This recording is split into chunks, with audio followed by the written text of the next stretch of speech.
welcome back, welcome back. You already know who it is. It's your boy Made Man Mello coming to you back live with another death battle. Today, we got the sidekicks of our favorite superheroes going at it.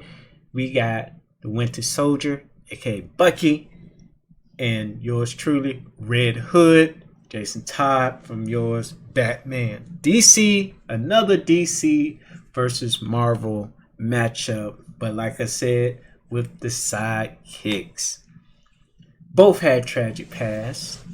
Tragic past. Like Bucky, who, being experimented on and being injected with serums and stuff like that, and the whole Russian brainwashing and all that stuff like that. That does a lot to your psyche. And, in the movies, it doesn't know justice just how the Bucky is in his psyche and his mind and what he did. You only saw a snippet of him, killing the Starks and everything. That's how Tony felt, found out through video and stuff like that, and the whole numbers thing. But yeah, it's crazy that it wasn't his fault, but when your psyche is that messed up, it's like, I did it. Like, my physical well-being did it, but it wasn't me. But with the whole world, it's like they don't know exactly what I've personally been through. I still, most of the time, don't quite know what he has been through at all. He just knows little snippets here and there. They could have did a whole world of stuff to Bucky. But Jason Todd, he was a street rat, caught on Batman. Batman said, you know what, let me take you off the street, make my next sidekick. So, yeah. And of course, the fans didn't quite take to that Robin as well as the other Robin counterparts and stuff like that. So they kind of like let the Joker kill him off, like, crowbar to the dome couple times. You know how the Joker does. Joker won't shoot nobody unless it's by accident or he just went for. He went for the jugular with the crowbar. The crowbar, that's some good old cold-blooded killing by the Joker. So yeah. So after that, it turns out stuff happens. It's DC, it's comic books, so something happens, and he was brought back to life through the Lazarus pits. The same pits that Ra's al Ghul and everybody seems to be brought back to life or have everlasting life. And he comes back to life, comes back from the dead with some extra boost. And you say the Punisher and the Bucky and type style, where he's pretty much one-man army with a side dose of enhancements, especially thanks to the venom drug that Bane uses. And with being coming back to life, it's like my psyche is still like, the nightmares of getting killed by Joker. Just think about that when you're brought back to life. The last moment that you have breathing, gasping for help at anything was the Joker pummeling your head with a crowbar. So you know how the damage that was to your psyche, and you start to think, why didn't Batman just snap this dude's neck? He really let me die because he did not go against his code of not killing people. Even though I think Batman killed a couple people by accident, because you can't just suspend somebody on a damn crane and hope somebody come pick them off, or on the side of the building, and you think they're not gonna break their neck. But that's another story. But his Batman's code of not killing people, and with that is good and honorable and hero like. But the way Gotham is set up, those people that he spared, those villains that he spared, have countless of bodies. Like, they murder people relentlessly. Like, they don't give a damn in the world. I will shoot you, I will stab you, I will kill you. You let a man who carves his victims tally marks on his body after he kills them, and you put him in an insane asylum saying he needs help? Make it make sense. Sometimes it's like, yeah, but you got it's like, and he's the perfect person because he's like, bro, if Bruce can't do it, I'm gonna do it. Bump that. I'll be the anti-hero. I'll be in between. I hate you, Batman, but it's like, bruh, you letting these people off, all these innocent folk, because you don't want to kill them or you don't want to take them out. Something got to give, and that's what Jake Todd is. So Red Hood. So in comparison, they have similar type of background, type of story, torture, near death, pretty much died and brought back to life and stuff like that. And enhancement, physical enhancements, kind of fucked up psyche and everything like that. Kind of started off when they were brought back to life. They hated their superhero partner, Batman and Captain America, until like a breakthrough is like, what the hell am I doing? Like, he could have killed me, or this and that and other reflections and memory flashbacks, Then they became sort of like the anti-hero type. They do heroic stuff, but sometimes the way they go about it might not be hero-like. You know what I'm saying? So, they got tons of guns. Tons of guns. Physical abilities is like, physical strength, speed, combat styles, like Jason Todd and them trained under the League of Assassins, and other abilities, and plus being under Batman and stuff like that, you learn all sorts of gizmos and gadgets. And same with Winter Soldier, pretty much a teen soldier, because back then they were like pretty much teens when they were doing their stuff. In early 20s, so he was pretty much young soldier and trained up in all types of military combat training, CQCs, and weapons training. So it's pretty even in that aspect. What I think it comes down to is that even though Jason Todd is pretty much came back to life, I believe I don't think he's immortal or can't be broken. Same thing with Winter Soldier. Because really, his arm, you would think his arm is going to be the big bad, but his arm is not as strong as it is perceived to be.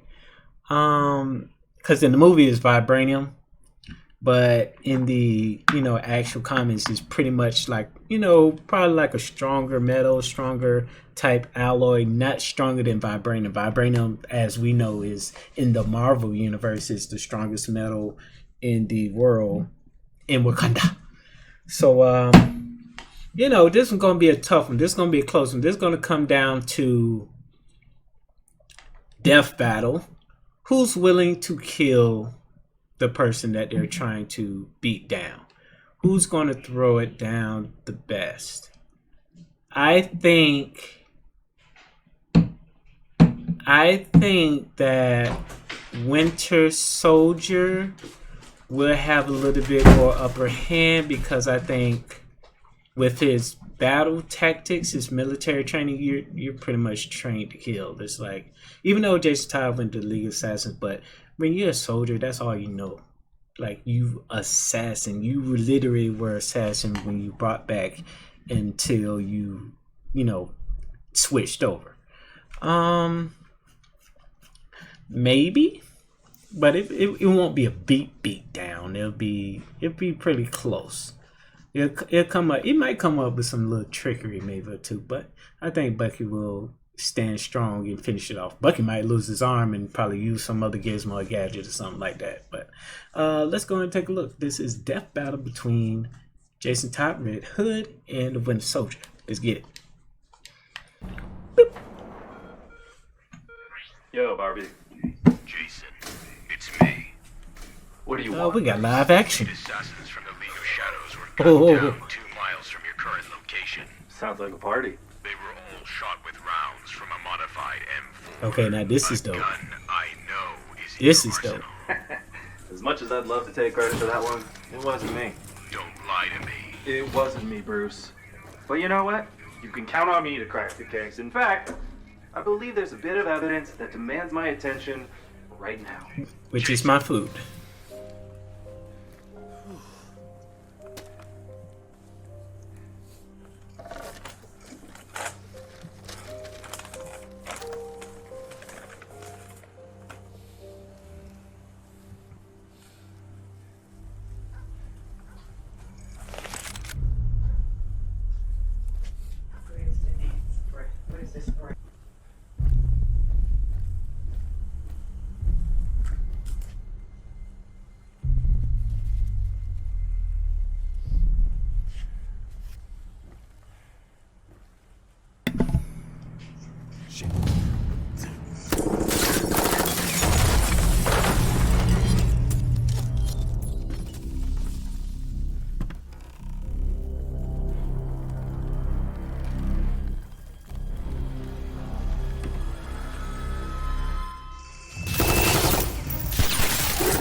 Bar's closed. Ooh.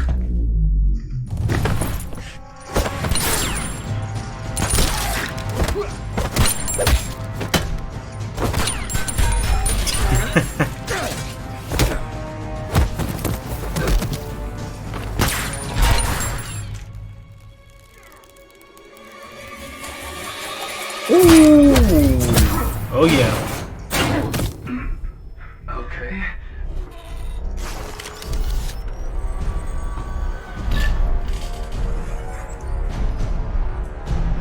Out of there.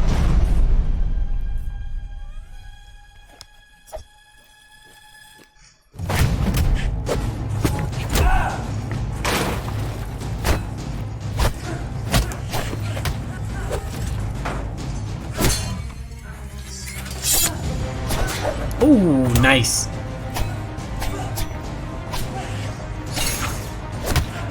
Did he catch? Wow.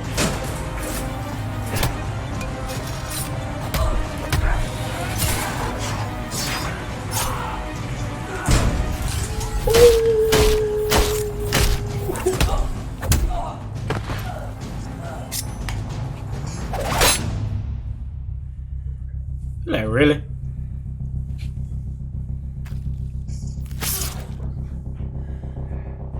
My turn.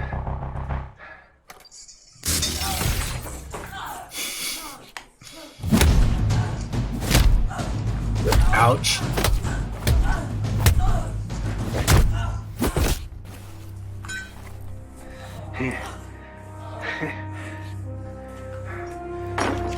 And a crowbar. And a crowbar. Ooh, ooh.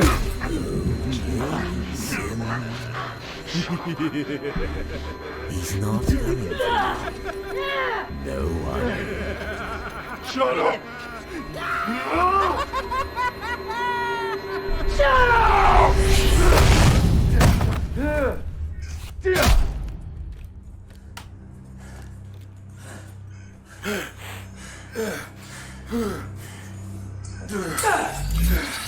Oh shit. What the fuck? Uh-oh. Sorry. Get that juice.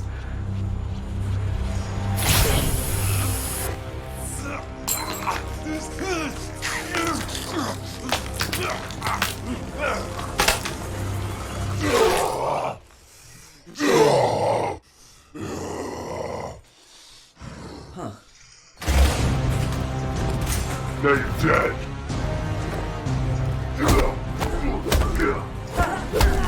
Holy mother.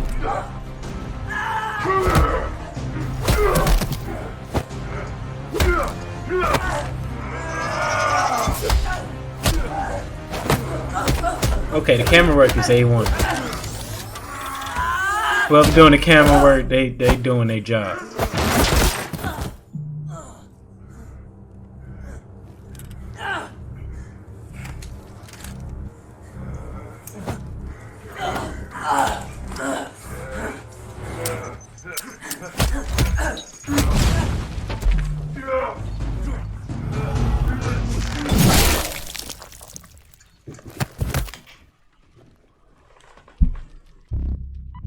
This is Agent Barnes. Target eliminated. Moving on.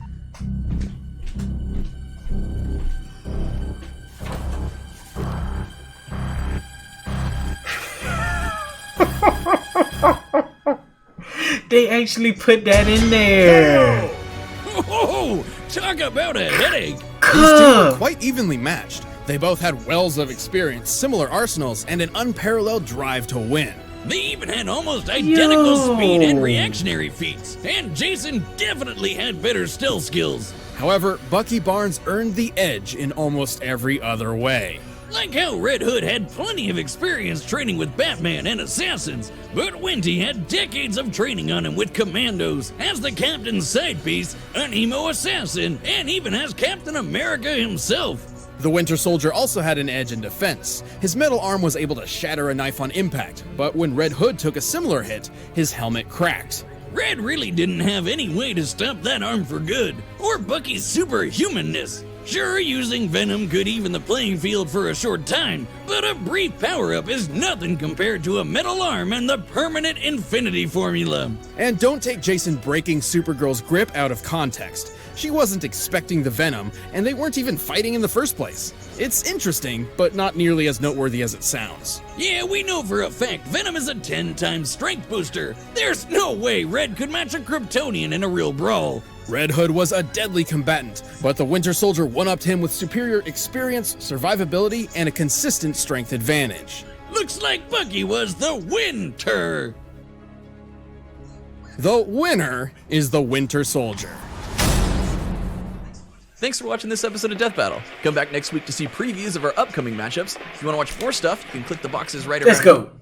Victory. Victory. And is that victory number 10? Is that win number 10? I think it is. I think it is win number 10. I am currently 10 wins and 4 losses. How about that? Let's go. Let's get it. Thank you for tuning in. You guys have an excellent night. Peace.